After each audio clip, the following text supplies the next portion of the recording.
Всем привет! Сегодня мы с вами будем наносить декоративную штукатурку лофт, и видео снято индивидуальное. Ну, скажем так, не покупателю нашему, а просто нашим подписчикам попросили, скинули фотографию и попросили снять вот такое нанесение. Смотрим вместе, не забываем ставить лайк, подписываться на наш канал и заказывать у нас декоративные штукатурки. Вопросы очень часто возникают: подходит ли данный вид штукатурки для ванной комнаты. Такой вариант тоже вполне подходит для ванной комнаты, и можно покрыть его двухкомпонентным лаком и использовать, допустим, долгое-долгое время. У лака двухкомпонентного срок службы 25 лет заявлен производителем. Я немножко имею другое мнение, конечно, к фактурным покрытиям в ванной комнате, но это тоже можно вполне, да. Мы наносим декоративную штукатурку лофт. Слишком много лофта на нашем канале в последнее время, но так уж получается, извините. Видео у нас сегодня индивидуальное, оно по запросу наших подписчиков, и просят нанести образец. Мы его нанесем на небольшом образце. Так как мы сегодня в отделе у себя находимся, мы находимся в строительном центре «Гвоздь», 108 отдел, «Гуродекор». У нас в отделе продажи декоративных штукатурок, красок. Мы вас здесь вот встречаем непосредственно. Вы можете к нам обращаться, мы вам поможем подобрать и сразу же выдаем товар. И заодно мы снимаем нанесение декоративных покрытий и по запросу, и индивидуальные, и всякие. Предварительно стена должна быть грунтованная, оштукатуренная, то есть достаточно ровненькая. Шпаклевки особой, как под покраску, не требует. Но желательно еще обработать стену кварцгрунтом. Грунтовка с кварцевым песком. Она создает шероховатую поверхность, однородный цвет придает стене, и удобно, более удобно будет наносить декоративную штукатурку. Мы сейчас кварцгрунт покрывать не будем, потому что вам виднее, если мы наносим вот на такую вот стену. Вам будет виднее. Мы же для видео снимаем. Кельма CTM Decor. Достаточно дешевая кельма со сточенными краями. Накладываем штукатурку на кельму и наносим примерно слой, ну скажем, полмиллиметра, миллиметр. Даже достаточно с тонкого слоя поверхность укрывается, но если бы был на стене кварцгрунт, то это было бы полегче. Кварцгрунт рекомендован под фактурные штукатурки. Наносим.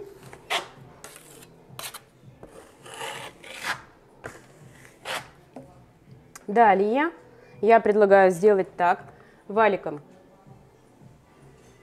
создаем вот такую шагрень. И обратите внимание, чем толще слой штукатурки, тем шагрень крупнее.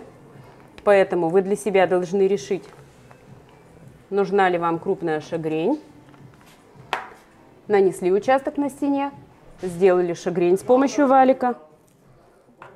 Далее наносим следующий участок сразу же, пока сыро, и соединяем.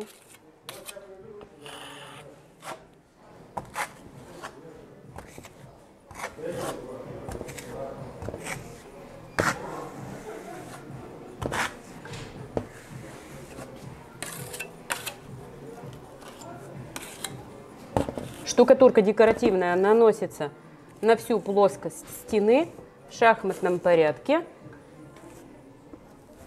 Соединяются два участка между собой, пока сыро. То есть эффект мокрого края, так это назовем. Углы внутренние, наружные, вверх-вниз. Все должно быть полностью покрыто, чтобы не оставалось залысин. Нанесли.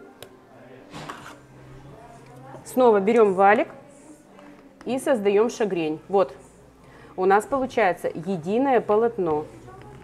Шагрень создается, пока штукатурка сырая, пока она не высохла. И вот такой вот эффект мы должны оставить чуть-чуть подсыхать. Смотрите, мы сейчас оставим его минут на 10, на 20, может быть. А вы, в свою очередь, наносите на стене. Представьте, что стена в уменьшенном виде, вот это ваша стена.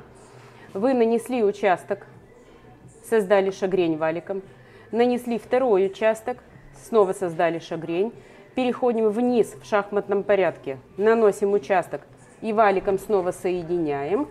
Итак, мы наносим в шахматном порядке, наносим, наносим, наносим, и через минут 20, здесь вы еще не доделали, через минут 20 сюда возвращаемся, немножечко пригладить верха.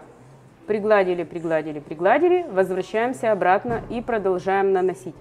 Если у вас есть опыт, значит вы знаете, как это делать, а если у вас опыта нет, то предлагаю вам взять себе напарника, чтобы один человек наносил, а второй через некоторое время за ним и шел и приглаживал верхушечки.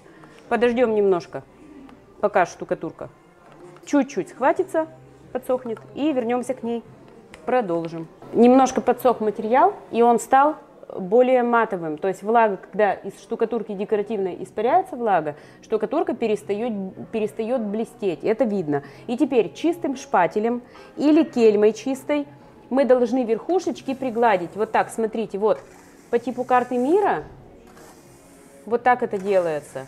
Хаотично, разносторонними движениями приглаживаем верха, вот так. Смотрите, если вы пригладите рано, то у вас просто размажется штукатурка. Если поздно, то есть дадите ей полностью высохнуть, то получится вот так. Видите, вот здесь уже не пригладить. Вот, мало. Штукатурки было здесь слишком тонкий слой. И мы дали ему высохнуть, и у нас уже фактура будет мелкая-мелкая, приглаживается трудно. Вот так. И посмотрите, какой красивый материал. Декоративная штукатурка Лофт. Заказать ее можно у нас. Переходите по ссылкам в описании и спрашиваете, что у нас то-то, то-то. У нас там кухня или коридор, такая-то площадь. Или у вас есть план, мы поможем вам площадь рассчитать. И заказываете. А также все комплектующие, например, вам нужно валик, вам нужно кельму, шпатель, губку, что-то еще, ленту малярную, мы все это вам укомплектуем. Вы получите в одной коробочке заказ. И все это комфортно и удобно. А также мы под ваши ролики снимать можем и индивидуальное видео. Смотрите, вот так получилось. Оставляем полностью высыхать. Это сутки. Все, сохнет штукатурка. Так, рубрика наша. 2-3 вопроса мы ответим в ролике. Выберем некоторые, которые мы считаем более важными. Так, хочу в ролик, никто не написал. Очень жаль. Если вы хотите, чтобы вам ответили в эфире, значит, напишите в своем комментарии вопрос и напишите «хочу в ролик». Мы здесь, значит, в комментариях уже обсуждали один вопрос, но я считаю, что нужно его озвучить, скажем так. Светлана Казакова задает вопрос. Посоветуйте, пожалуйста, какую декоративную штукатурку выбрать для ванной комнаты и как подготовить стены. Строители сделали гипсовую штукатурку зачем-то. Я могу на этот вопрос ответить так. Мы его уже обсудили, здесь есть уже ответы, но я все-таки их озвучу. Не все же читают комментарии. Зачастую сейчас используется гипсовая штукатурка в ванных комнатах, а не цементно-песчаная. Так происходит, я это объяснить никак не могу, но гипсовая, ну, ей и работать удобнее, и много очень плюсов по сравнению с цементно-песчаной, именно в работе для мастера она гораздо удобнее. Ну вот, как-то так, наносят. И гипсовую штукатурку наносят, и шпаклюют под тонкослойное покрытие, например, в ванных комнатах делают и шелк, и пески, и бархаты, и шпаклюют под эти декоративные штукатурки акриловыми, латексными или полимерными шпаклевками. Для ванной комнаты их используют в том числе. Поясняется это как? В ванных комнатах декоративная штукатурка покрывается, например, двухкомпонентным лаком полиуретановым, двухкомпонентным, который предназначен именно для зоны с прямым попаданием воды, и он вот это вот все хозяйство очень хорошо защищает. Это такой прям блокировка влаги, да, то есть не попадает внутрь. Может быть, с этим связывают и используют гипсовые шпаклевки на стены. Что касается, какую выбрать штукатурку декоративную, но все-таки я бы предпочитала по своему ощущению, это должна быть штукатурка фактурная, не шелк, потому что мне так спокойнее. Мне спокойнее, если в ванной комнате будет фактурная именно штукатурка. И она должна быть примерно вот такого образа. Смотрите, декоративная штукатурка травертин. Гладкая. Почему гладкая? Потому что для меня это не говорит, что прям 100% только так. Оно может быть как попало и по-разному, но для меня это так. Я говорю свое мнение. Для меня в ванной комнате штукатурка должна быть не рельефная максимально, а более гладкая. Она должна быть фактурная, густая смесь в ведре. Не тонкие такие штукатурки, которые шелк, да, она пожиже, а густая смесь, потому что она более прочная, более ударопрочная, и из нее можно сделать много разных вариантов. Вот, например, и в любом цвете. То есть вот для ванной комнаты для меня это идеальный вариант. И те люди, кто приходит ко мне в отдел, в первую очередь, когда говорят про ванную комнату, я показываю именно такой образец. Декоративная штукатурка травертин, колерованная, сверху она немножко забеленная и покрыта двухкомпонентным лаком. Вот для меня это ванная комната. Цвета могут быть любые, и также можно перемешивать цвета. Сейчас покажу еще один вариант. Например, перемешивать цвета. Ну, то есть вот так вот, два цвета в пути перемешиваются, и получается такой вот образец. Светлый, темный, можно так и диагональными крупными мазками наносится, но она тоже гладкая, она не пористая. То есть здесь нет какого-то рельефа, где могла бы скапливаться влага. Несмотря на то, что двухкомпонентный лак, влагу никто еще не отменял. Если она, например, фактура, для сравнения сейчас покажу. Смотрите, ванная комната, например, по такому образцу. Может быть, для меня нет, потому что вот эти углубления, вот этот объем, и там вот, мне кажется, влага там будет, да? Нет? Ну, мне там влага мерещится. Хоть там и плесень, может, и не будет расти, но мне это не нравится. Я бы хотела более гладкую. Вот так. А шелка или какие-то тонкослойные покрытия, ну, например, вот кристалл вот такой, тоненький, перламутровый. Его в ванную комнату тоже можно.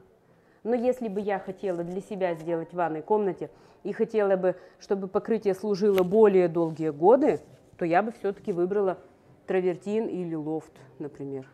Это личное мое ощущение. Я вам его транслирую. Дальше. Также еще один вопрос. Я думаю, что давайте на этот ролик у нас это будет последний вопрос. Не будем очень много информации и голову себе заполнять.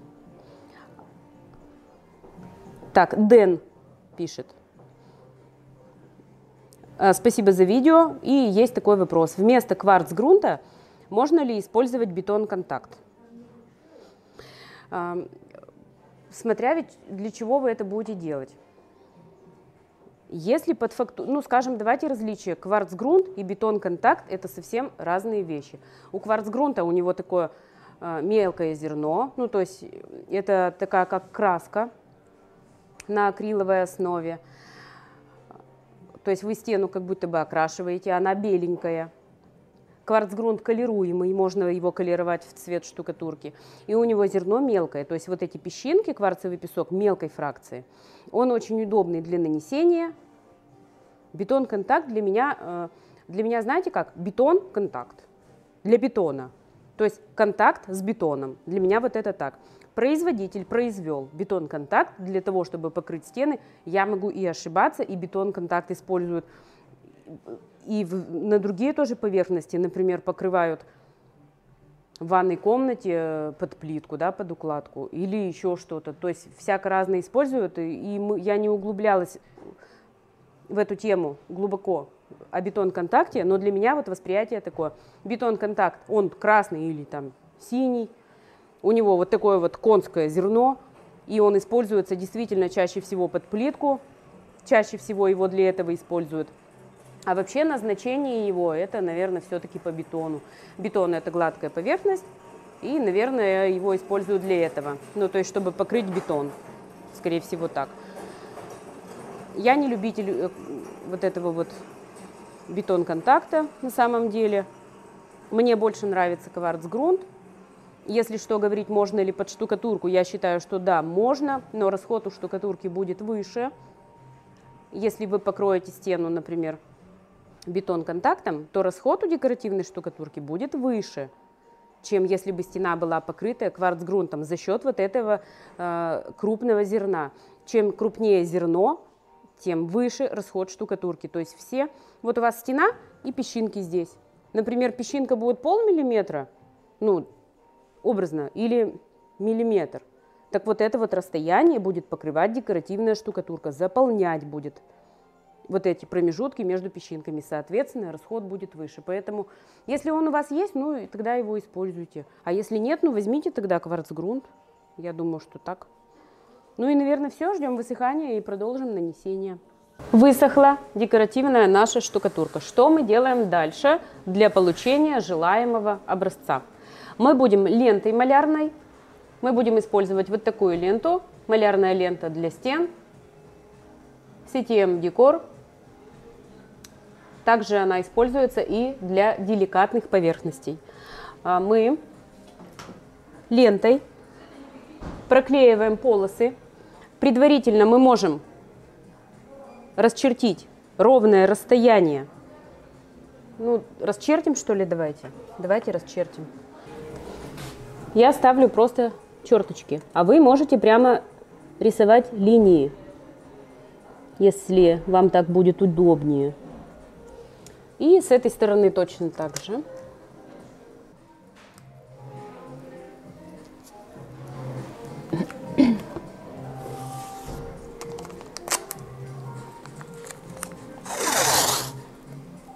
По ширине вы тоже регулируете самостоятельно. Какая вам нужна ширина полосы? Потому что на образце это смотрится иначе немного, чем на стене. Вы можете делать полосы шире или уже, как вам удобно. То есть вы для себя должны это решить. Я оставлю вот так.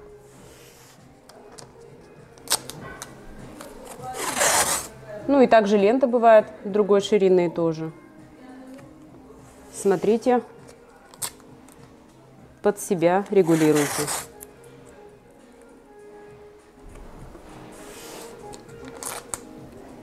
Удобно, да, когда штукатурка белая, а лента оранжевая? Это удобно.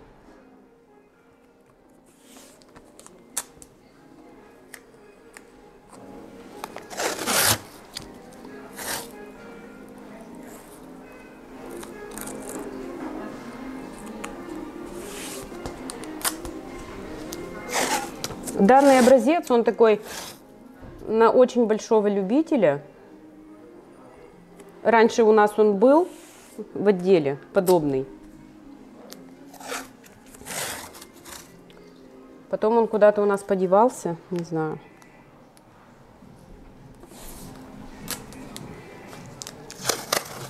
И проклеиваем. Далее наносить будем декоративную штукатурку, ту же самую. Мы будем наносить того же цвета штукатурку. Лофт. Очень удобно для этого образца декоративная штукатурка лофт. Штукатурку можно развести водой до удобной консистенции, если вы считаете, что она для вас, например, густовата. Мы ее не разводим, и так удобно. Вот штукатурка, вот кельма. Накладываем штукатурку на кельму и наносим прямо поверх скотча. Вот таким вот образом. Слой толстый мы не будем наносить.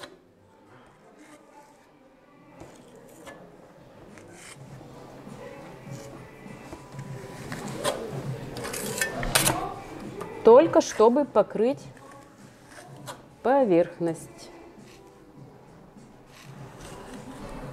Стараемся сделать ровно, чтобы не было вот таких вот. Посмотрите здесь. Вот так не нужно, вот так нужно. Более гладко нужно.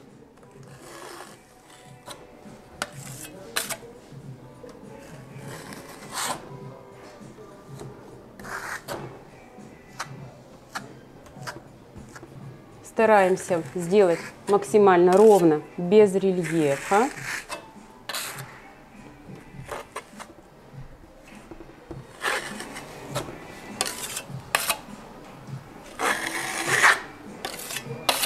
Красота требует жертв, поэтому не все так легко. несколько подходов у этого образца.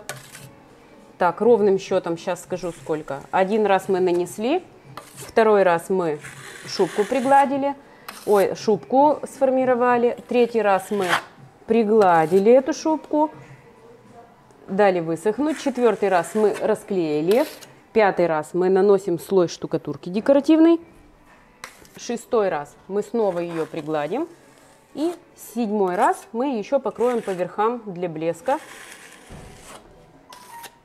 В конце вы увидите, чем покроем, а то вдруг сейчас кому-то неинтересно станет, не досмотрят, потом неправильно нанесут, и потом нам будут говорить, что мы тут неправильно учим.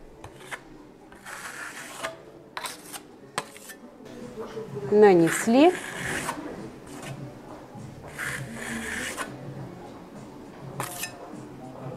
И сразу же ленту снимаем. Пока штукатурка сырая, в этот же момент снимаем. Вот таким вот образом. Раз.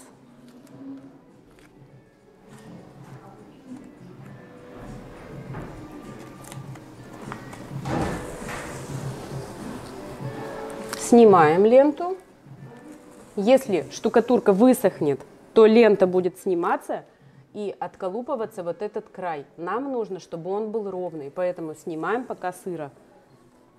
И оставляем снова подсыхать небольшое время, минут буквально 20, недолго. Оставим подсохнуть и продолжим. Мы снова дали подсохнуть этим полосам декоративной штукатурки. По тому же самому принципу штукатурка, когда подсыхает, она перестает блестеть, то есть перестает быть влажной, и видно, что влага испаряется, штукатурка подсыхает. И мы чистой кельмой приглаживаем вот эти вот верхушки. Смотрите, они и так у нас гладкие, а мы еще их приглаживаем. То есть они прямо должны быть гладкие. Вот.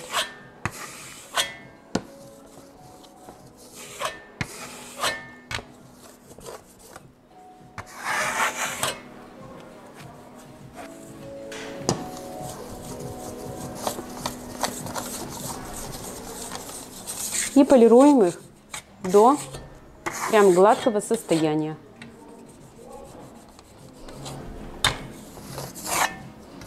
Если передержите, будет сложнее выровнять. А нам нужна поверхность гладкая, как полированная.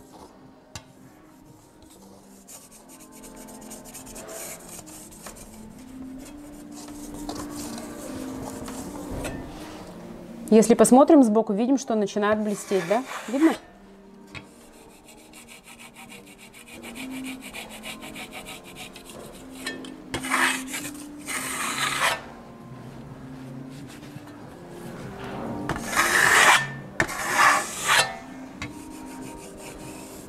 Это еще не все. Дальше будет продолжение, не переключать. Так, смотрите, мы нанесли белую декоративную штукатурку. Сейчас мы смотрим на нее и думаю, давайте-ка мы ее все-таки покрасим. То есть пусть она будет у нас крашеная. Так будет, я думаю, что, наверное, интереснее. Окрашиваем поверхность, хорошо раскатывая краску.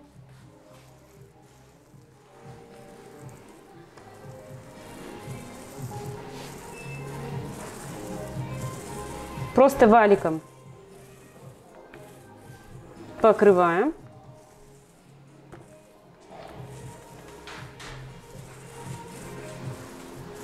Пусть будет бежевая, в конце-то концов, не все белое же. Хотела я белую сначала, потом передумала в процессе.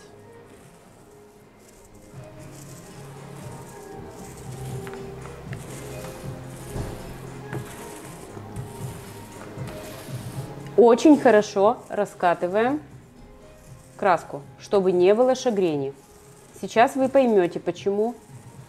Сейчас краска высохнет быстро очень, и мы покажем вам, по какой причине не должно быть шагрений. Потому что верхушечки мы будем сейчас покрывать венецианской штукатуркой белого цвета.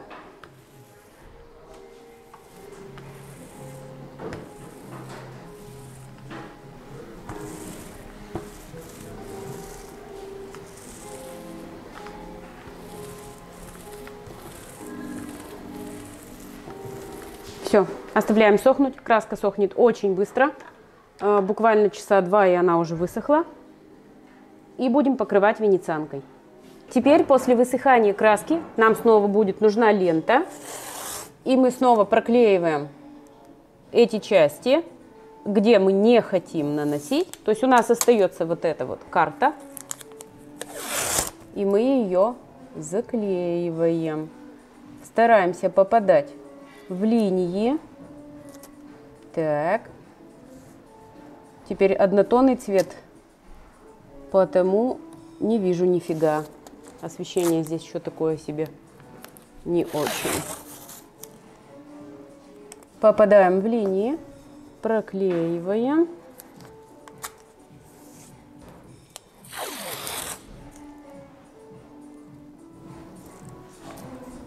Вот так.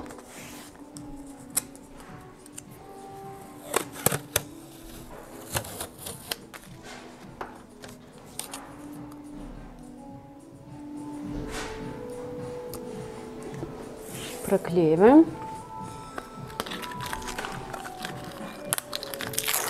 Открываем новую ленту. Второй раз реклама в кадре. Ну почему нет лента? Вот. Почему нет? Мы ее используем, она у нас продается.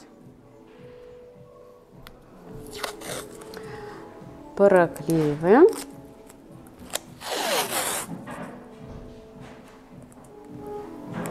Вот это, наверное, самая муторная работа на большой стене. Вот это вот проклеивать. Это, наверное, единственное, что здесь муторно. Все остальное достаточно нетрудно.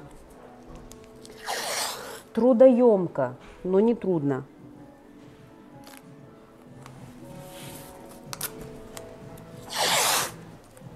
Ну, дружной семьей, если вы самостоятельно наносите. Дружной семьей. Быстренько все собрались и наносим. Каждый этап выполняем в соответствии с вот рекомендациями. Проклеили.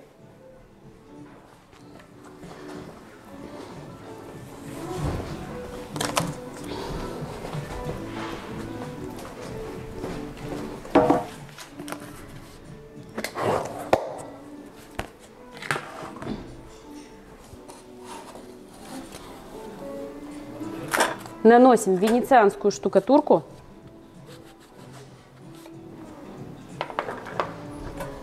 Тонким слоем. Белую никелированную. Сейчас покажу. Венецианка белая. Наносится также по верхним частям уже по краске. Тонкий слой.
Что нам дает здесь венецианка? Она дает белесость и возможность полировки. То есть сейчас мы снимем скотч и приполируем немножко венецианку до блеска.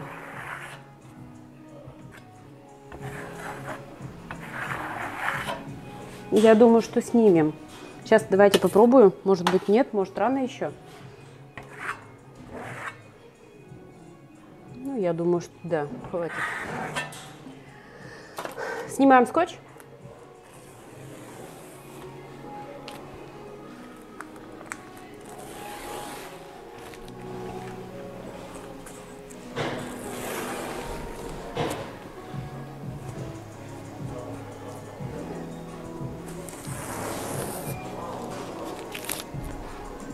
Чуть-чуть дадим высохнуть, чуть-чуть буквально.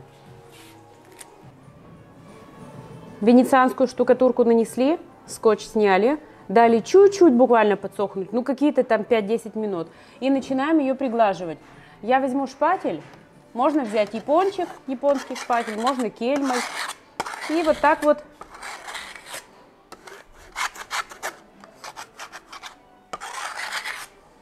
полируем ее. То есть просто прижимаем. Конечно, можно и по сухой уже делать, но вот по влажной, еще не досохшей, это легче. Сбоку надо как-то, чтобы вы видели. Я сама-то не вижу. Видно, нет?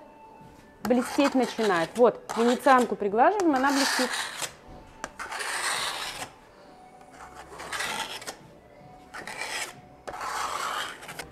Вот так наносится подобный образец. Шпатель чистый, не забываем его чистить все время и протирать. И полируем до такой степени, пока нам не начинает нравиться ее блеск. Что еще может быть? Может быть, еще второй слой нужно будет покрыть. Это тоже смотрите по ситуации. Второй слой тоже возможен.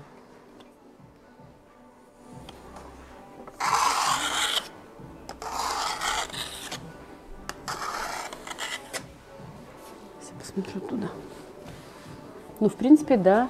Вот он и есть. Вот отсюда прямо видно, вот с этой стороны.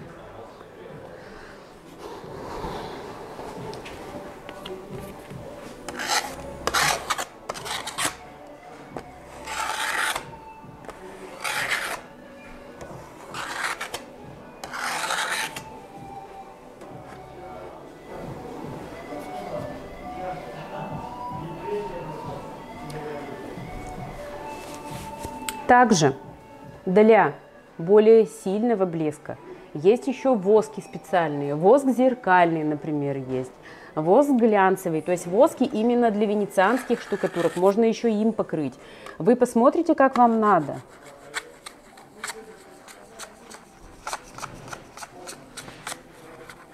Как вам нужно, чтобы блестело? Прямо зеркало-зеркало, чтобы было? Ну вот полируйте до зеркала-зеркала. Все от этого зависит. И от того, чем вы покроете, и венецианская штукатурка какая.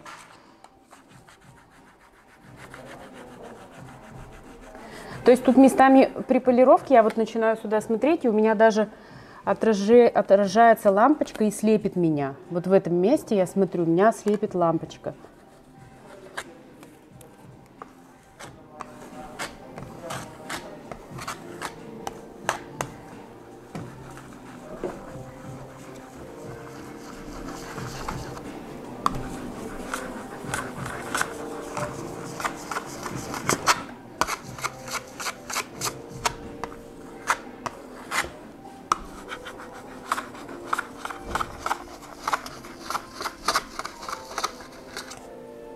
Вот так наносится.